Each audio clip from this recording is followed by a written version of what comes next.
Anjar education society संचालक शिल्पा विद्या मंदिर में मैं पूजा गोस्वामी 5वीं कक्षा में हिंदी विषय पढ़ाती हूँ। आप सभी का हमारी ऑनलाइन क्लासेस हार्दिक स्वागत है। आज की हमारी हिंदी की क्लास में हम हमारा पहला पाठ पढ़ेंगे जिसका नाम है स्वच्छता। हमारे प्रस्तुत पाठ का साहित्य प्रकार है निबंध। तो आप अपनी किताब में 13वां पाठ खोलिए। पाठ 13 स्वच्छता। एक दिन अजय ने मोहन को अपने जन्मदिन पर बुलाया। बच्चों, प्रस्तुत पाठ में दो मित्र हैं। एक मित्र का नाम है अजय और दूसरे का नाम है मोहन। इन दोनों मित्रों में से अजय का जन्मदिन था, इसलिए अजय ने अपने मित्र मोहन को अपने जन्मदिन पर बुलाया। मोहन ने उसे उपहार में देने के लिए कहानियों की एक पुस्तक खरीदी। अब जैसा कि हमने देखा कि अजय का जन्मदिन था और उसने मोहन को अपने जन्मदिन पर बुलाया। अब मोहन उसे उपहार यानी कि तोहफे में देने के लिए कहानियों की एक पुस्तक खरीदता है। बच्चों, हम जब भी किसी की भी जन्मदिन की दावत पर जाते हैं तब हम उस व्यक्ति के लिए कोई ना कोई तोहफा अवश्य लेके ही जाते हैं। तो बस ठीक इसी तरह से मोहन ने भी अजय के लिए एक कहानियों की पुस्तक खरीदी। उसे रंगीन कागज में लपेटा और अजय के घर चल पड़ा। मोहन ने जो अजय के लिए कहानियों की पुस्तक खरीदी थी उसे अच्छे से रंगीन कागज में उन्हें लपेटा और फिर वो अजय के घर जाने के लिए निकल गया। जैसे ही मोहन अजय के गली में पहुंचा, उसके ऊपर केले का एक छिलका आ गिरा। जैसे ही मोहन अजय के मोहल्ले में जाकर उसके गली में पहुंचा तो तुरंत ही क्या हुआ, तो उसके ऊपर केले का एक छिलका आ गिरा। छिलका यानी सब्जी या फल का आवरण। बच्चों, हम हमारे प्रस्तुत चित्र में देख ही सकते हैं। यहाँ पे हम देखें तो हमें यहाँ पे दिखाई दे रहा है मोहन। जैसे ही मोहन यहाँ पे गली से गुजर रहा है तो उसके ऊपर केले का छिलका हम देखें तो एक आदमी फेंक रहा है। और साथ ही साथ हम देखें तो मोहन के हाथ में हमें उसने अजय के लिए खरीदी हुई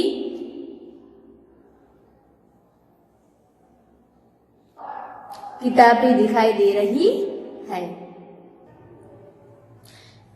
जैसे ही छिलका मोहन के ऊपर गिरा तो मोहन सोचने लगा, छी छी, कितनी बुरी आदत है सड़क पर छिलका फेंकना। मोहन ने मन में सोचा, क्योंकि सड़क पर छिलका फेंकना वो बहुत ही बुरी आदत है। उसने छिलका उठाया और इधर उधर देखा। कुछ दूरी पर उसे एक कूड़ादान दिखाई दिया। कूड़ादान यानी कि कचरा डालने का पात्र। उसने छिलका उसमें डाल दिया। अब हम यहाँ पे देखें तो बच्चों, मोहन ने कितना अच्छा काम किया। जैसे ही उसके ऊपर छिलका गिरा तो उस छिलके को उसने उठाया और कूड़ेदान में डाल दिया। हमें भी अगर हमारे आसपास कोई भी कूड़ा दिखे तो उसे हमें उठाकर कूड़ेदान में डालना चाहिए। और फिर कूड़ेदान के पास में भी मोहन ने क्या देखा कि बहुत सा कूड़ा कूड़ेदान के बाहर फैला हुआ था। कूड़ेदान यानी कि कचरा डालने का पात्र, लेकिन वहाँ भी लोग जो कूड़ा है वो कूड़ेदान के अंदर डालने के बजाय वहाँ पर बाहर ही वो फेंक देते थे। वहाँ मक्खियाँ भिनक रही थी। भिनकना यानी कि मंडराना। अब जो कूड़ेदान के बाहर जो कूड़ा फैला हुआ था उस गंदे कूड़े के ऊपर मक्खियाँ है वो मंडरा रही थी और चारों ओर गंदगी फैली हुई थी। और वहां पर चारों तरफ क्या फैली हुई थी, तो गंदगी, क्योंकि कूड़े से गंदगी फैलती है और इसी गंदगी पे मक्खियां है वो मंडराती रहती है। बच्चों, हम हमारे यहाँ पे दिए गए चित्र में देख ही सकते हैं कि यहाँ पे कूड़ादान हमें दिखाई दे रहा है और उसमें कूड़ा है वो बाहर निकला हुआ है। और जो मोहन है वो केले के छिलके को कूड़ेदान के अंदर फेंक रहा है। और कूड़ेदान के ऊपर हम जो देखें तो यहाँ पे मक्खियाँ वो भिनक रही है। कुछ और आगे बढ़ा तो मोहन को बड़ी बदबू आई। अब मोहन कूड़ेदान में छिलका डालते हुए आगे निकला और जैसे ही वो आगे आ गया तो उसे बड़ी ही बदबू आई। बदबू यानी कि दुर्गंध और बुरी गंध। उसने देखा नालियों में कूड़े के कारण पानी रुका हुआ है।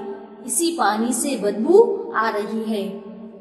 पानी की जो नालियां होती हैं उसमें भी कूड़ा फंसा हुआ था, जिसकी वजह से वहां से जो पानी है वो जा नहीं पा रहा था और पानी वहीं रुका हुआ था, जिसके कारण से उसमें से बदबू यानी कि बुरी गंध आ रही है। मोहन नाक पर रुमाल रखे अजय के घर पहुंचा। वहां अजय के और भी कई मित्र आए थे। मित्र यानी कि दोस्त। अजय ने मोहन को अपनी माँ और पिताजी से मिलाया। अजय की दादी जो बीमार थी, मोहन उनसे भी मिला। मेज पर खाने की चीजें रखी थी, जिन पर बार बार मक्खियां आ जाती थी। अब यहाँ पे हम देखें तो अजय का जन्मदिन था, जिसकी दावत में उसने कई सारी खाने की चीजें रखी थी, लेकिन वो सारी चीजें खुली हुई थी, उस पर कुछ भी ढका हुआ नहीं था, जिसकी वजह से बार बार उस पर मक्खियां आ जाती थी। मक्खियां आने का कारण यही था, एक तो चीजें खुली थी और दूसरा कि मोहल्ले में बहुत ही गंदगी फैली हुई थी, जिसकी वजह से पूरे मोहल्ले में मक्खियां और मच्छर बहुत ही फैले हुए थे। मोहन ने अजय से कहा, अजय, तुम्हारे मोहल्ले में इतनी गंदगी क्यों है? अब सारी गंदगी को देखते मोहन ने अजय से आखिर में पूछ ही डाला कि अजय, तुम्हारे मोहल्ले में इतनी गंदगी क्यों फैली हुई है? और आगे वो पूछता है, क्या नगर पालिका इसे साफ नहीं कराती?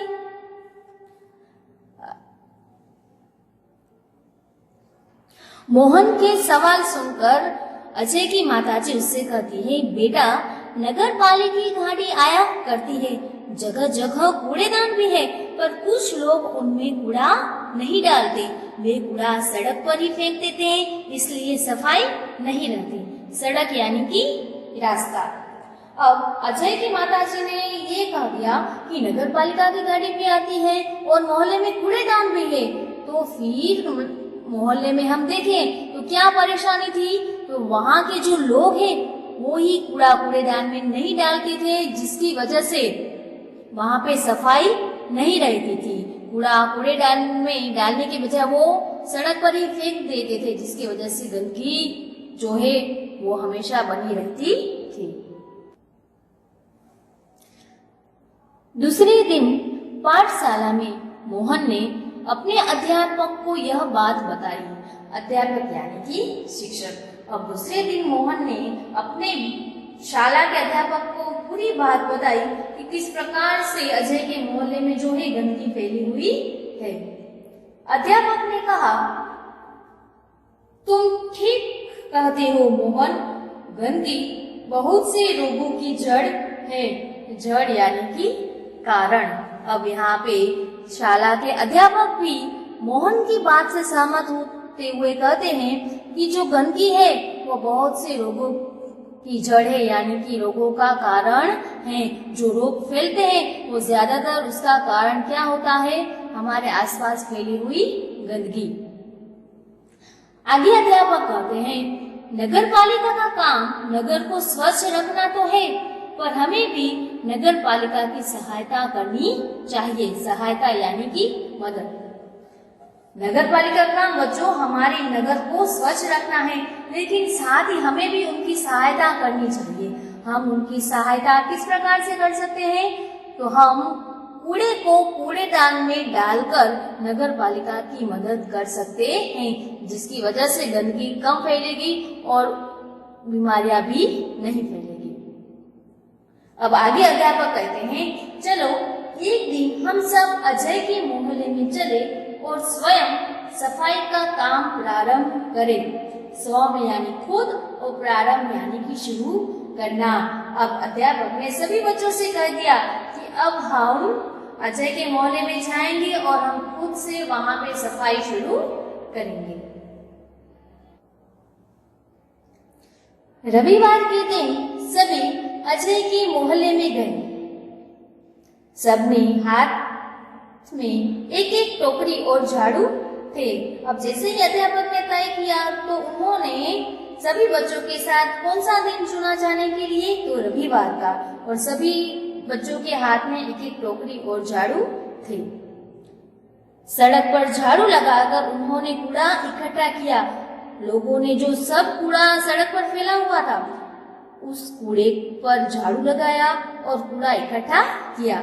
नालियों की सफाई की और पानी का रास्ता बनाया। जैसा कि हमने आगे देखा कि कूड़े के कारण नालियों में जो पानी था वो रुका हुआ था, जिसमें से बहुत ही बुरी बदबू आ रही थी। तो सड़क साफ करने के साथ साथ उन्होंने नालियों की भी सफाई की और वहां पे पानी का जाने का रास्ता बनाया।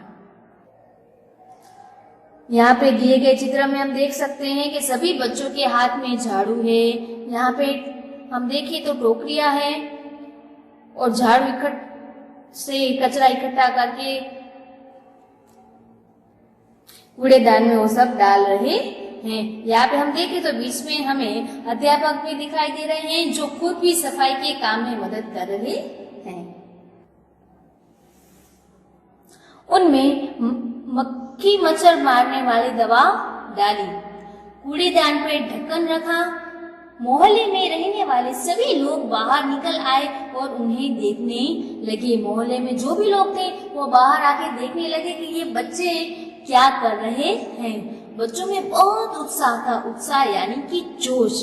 बच्चों में मोहल्ले को साफ करने का बहुत ही उम्दा सा जोश था। देखते ही देखते पूरा मोहल्ला स्वच्छ हो गया। अध्यापक ने लोगों को समझाया कि वे घर का कूड़ा कूड़ेदान में ही डालें। अब जैसा कि हमने देखा कि सभी लोग वो इकट्ठे हो गए देखने के लिए कि बच्चे मोहल्ला साफ कर रहे हैं, और अध्यापक ने इकट्ठे हुए सभी लोगों को समझाया कि वो अपने घर का जो कूड़ा है वो कूड़ेदान में ही डालें।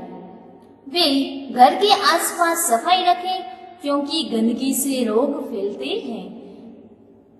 उन्होंने कहा, मेरी पाठशाला के बालक यानी कि बच्चे सप्ताह में एक बार यहाँ आया करेंगे। सप्ताह यानी हफ्ता। वे आपके मोहल्ले को साफ करेंगे, आप भी इस काम में इनकी सहायता करें। सहायता यानी कि मदद। अब अध्यापक ने लोगों से कहा कि हमारे शाला के बालक वो हफ्ते में एक बार यहाँ आएंगे और यहाँ के मोहल्ले की सफाई करेंगे और आप उनकी मदद कीजिएगा।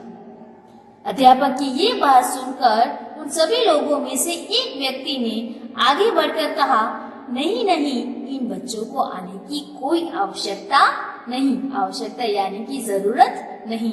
हम लोग स्वयं यानी कि खुद ही अपने मोहल्ले को स्वच्छ रखेंगे। अब आप इसे हमेशा साफ सुथरा पाएंगे। बच्चों की यह मेहनत और उत्साह देखकर वहां पे उपस्थित सभी लोगों को अपनी गलती का एहसास हो गया और उन्होंने ये निश्चय किया कि अब से वो अपने मोहल्ले को स्वयं साफ करेंगे। बच्चों, पाठ समझने के बाद अब हम हमारे पाठ में आने वाले कुछ कठिन शब्दों को हमारे शब्दार्थ में देखेंगे, जिसमें सबसे पहला है स्वच्छता यानी सफाई, निर्मलता। छिलका यानी फल आदि का आवरण। बदबू यानी दुर्गंध, बुरी गंध। उत्साह यानी उमंग और जोश। प्रथम यानी पहला। कूड़ादान यानी कि कचरा डालने का पात्र। उसके बाद है दोष यानी कि अवगुण, अपराध। उपहार भेंट, नजराने की वस्तु। सप्ताह 7 दिनों का समूह। और सबसे आखिर में है मोहल्ला यानी गली, और गुजराती में उसे हम कहते हैं शेरी। बच्चों, आशा है आज आपको हमारा 13वां पाठ अच्छे से समझ में आ गया होगा। प्रस्तुत पाठ से संबंधित प्रश्न आपको मोबाइल ऐप द्वारा भेजी जाएगी, जिनका आप अपनी हिंदी के बुक में अच्छे से स्वाध्याय कीजिएगा। Thank you.